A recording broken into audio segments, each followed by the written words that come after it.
नमस्कार, आप देख रहे हैं 4 PM और मैं हूं आपके साथ निधि तिवारी। आज बात उस खबर की जो हर तरफ चर्चा का विषय बनी हुई है कि आखिरकार नीतीश कुमार के मन में क्या चल रहा है और आखिरकार एनडीए का कुनबा कब तक सलामत है और उसकी उल्टी गिनती क्या अब शुरू हो गई है। ये सबसे बड़ा सवाल है और ये सवाल इसलिए खड़े हो रहे हैं क्योंकि नीतीश कुमार एनडीए के दूसरे सबसे बड़े सहयोगी चंद्रबाबू नायडू के शपथ ग्रहण समारोह में नहीं पहुंचे। चंद्रबाबू नायडू एक बार फिर से आंध्र प्रदेश के मुख्यमंत्री बन गए हैं।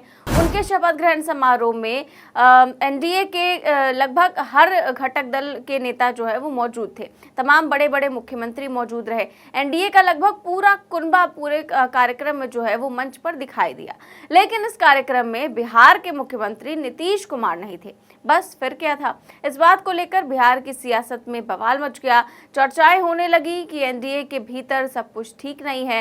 राजनीतिक गलियारों में ये बात बड़ी तेजी से फैलने लगी कि नीतीश कुमार एनडीए मंत्रिपरिषद में जेडीयू की हिस्सेदारी और भागीदारी से खुश नहीं है। चर्चा तो यहाँ तक होने लगी कि नीतीश कुमार अब पीएम मोदी के साथ मंच भी क्या साझा नहीं करना चाहते। इस पर अब जो है प्रतिक्रिया भी सामने आ गई है आरजेडी की भी और जेडीयू की भी ओर से, वो भी मैं आपको आगे बताऊंगी।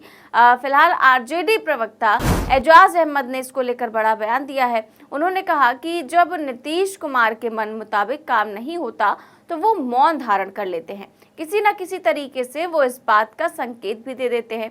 याद करिए, जो पटना में प्रधानमंत्री नरेंद्र मोदी का रोड शो हुआ था तो नीतीश कुमार के हाथ में कमल छाप थमा दिया गया था।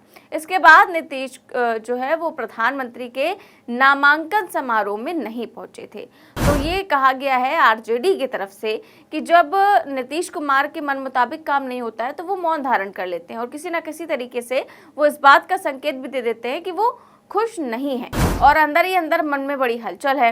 अब एजाज अहमद ने आगे कहा कि भाजपा को तो बहुमत नहीं मिला है और एनडीए के नाम पर उन्होंने बहुमत पाया है।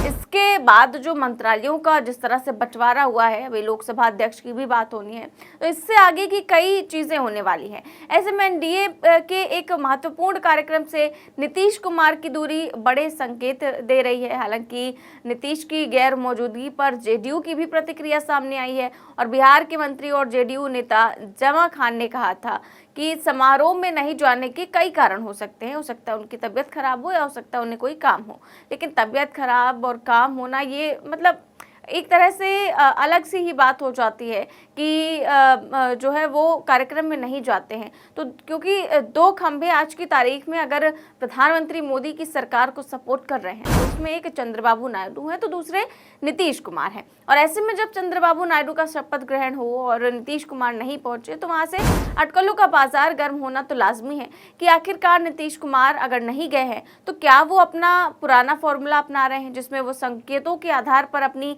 अगली रणनीति का आभास कराना शुरू कर देते हैं। क्योंकि वो चाहते तो खुद ना जाते लेकिन अपने किसी प्रतिनिधि को भेज सकते थे। अब तो उनके दो मंत्री भी हैं केंद्र में, उनमें से किसी एक को वो प्रतिनिधि बनाकर भेज सकते थे, लेकिन ना नीतीश कुमार गए और ना ही उनकी तरफ से कोई जेडीयू का नेता गया। कोई भी प्रतिनिधि बनाकर उन्होंने किसी को नहीं भेजा। हालांकि देर शाम उन्होंने ट्वीट करके जो है चंद्रबाबू नायडू को बधाई दे दी और तमाम कयासबाजियों के बीच एक खबर ये भी आई कि नीतीश कुमार ने कल यानी कि बुधवार को ही तेलुगु देशम पार्टी की मुखिया एन चंद्रबाबू नायडू को फोन किया और फोन पर उनसे बातचीत की। रिपोर्ट के मुताबिक चंद्रबाबू नायडू के शपथ ग्रहण के बाद नीतीश कुमार ने उन्हें फोन किया और मुख्यमंत्री बनने की बधाई दी। तो ये फोन कॉल्स और तमाम चीजें तो चलती रहती है, लेकिन इसके बाद जो कयासबाजियां लगाई जा रही हैं वो भी उससे भी जो है वो मुंह नहीं फेरा जा सकता।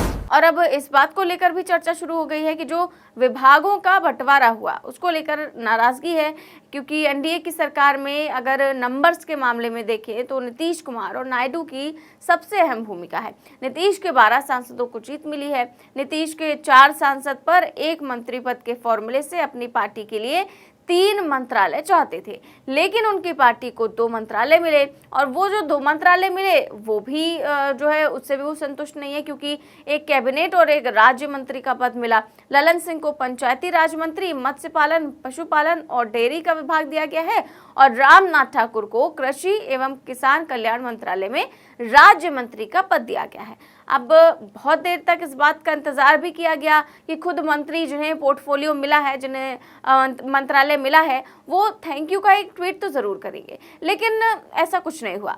बहुत देर तक जनता दल यूनाइटेड की तरफ से कोई उत्साहवर्धक प्रतिक्रिया सामने नहीं आई, जबकि प्रधानमंत्री मोदी की अगर सरकार बनी है तो उसमें तो जाहिर है कि जेडीयू बहुत मजबूत कड़ी है, तो लोग सोच रहे थे कि उन्हें तो अच्छा ही विभाग मिला होगा, कोई बड़ा विभाग मिला होगा, जैसा कि वो मांग भी कर रहे थे। लेकिन फिर विभागों पर नजर डाली गई तो पाया गया कि वाकई में झुनझुना ही पकड़ा दिया गया है। क्या नीतीश कुमार की ओर से रेल मंत्रालय की जो मांग की जा रही थी, क्योंकि बिहार में रेल मंत्रालय हमेशा से आता रहा है और बड़े बड़े नेता, खुद नीतीश कुमार हो या लालू प्रसाद यादव हो, रामविलास पासवान हो, उसके पहले चले जाइए तो ललित राज मिश्रा हो या जगजीवन राम हो, तो ये तमाम लोग रेल मंत्री रह चुके हैं। रेल का विभाग तो बिहार को ही मिलता रहा है, पर रेल तो नहीं मिली, जो मिला वो भी आधा अधूरा। इसीलिए एक शब्द तेजस्वी यादव की ओर से कहा गया, झुनझुना, कि नीतीश कुमार को झुनझुना थमा दिया गया। अब इसी को लेकर नाराजगी भी बताई जा रही है नीतीश कुमार की। वहीं लालू यादव की बेटी रोहिणी आचार्य कल सिंगापुर रवाना हो गई और जाते जाते उन्होंने रिपोर्टर से कह दिया कि चाचा नीतीश के आशीर्वाद का इंतजार है। तो बड़ी उम्मीद आरजेडी खेमे को है, खासतौर पर नीतीश कुमार से, और वो किस तरह की उम्मीद है ये सब जानते हैं, क्योंकि सबको यही पता है और अच्छे से जानते हैं कि नीतीश जी बार बार पलटने का इतिहास बना चुके हैं। तो अब फिर से उम्मीद ऐसी ही जताई जा रही है कि अब कब पलटेंगे।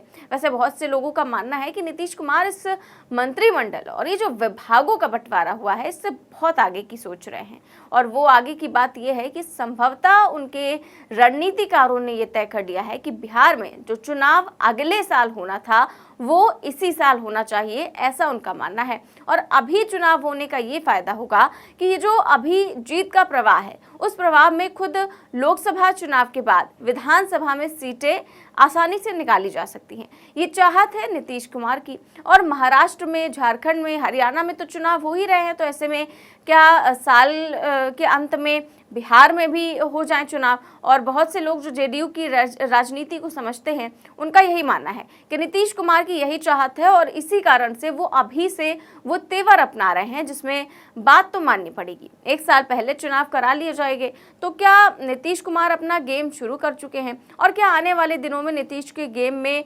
मजबूर होकर भारतीय जनता पार्टी को विधानसभा चुनाव जल्दी करवाना पड़ सकता है? जानकार कहते हैं कि इसका जवाब हाँ में हो सकता है, यानी कि इसी साल बिहार में विधानसभा चुनाव हो सकते हैं। लेकिन फिलहाल जिस तरह की राजनीति देश भर में देखने को मिल रही है, नीतीश की नाराजगी को लेकर हो, चाहे चंद्रबाबू नायडू को लेकर हो, चाहे मंत्री पद को लेकर हो, चाहे लोकसभा स्पीकर पद को लेकर हो, तो ये तमाम चीजें, तमाम कयासबाजियां लगाई जाती रही हैं और आगे भी लगाई जाती रहेंगी। लेकिन क्या होगा ये तो वक्त ही बताएगा। फिलहाल इस खबर में बस इतना ही। देश और दुनिया की तमाम बड़ी खबरें जानने के लिए देखते रहिए 4PM न्यूज नेटवर्क। नमस्कार।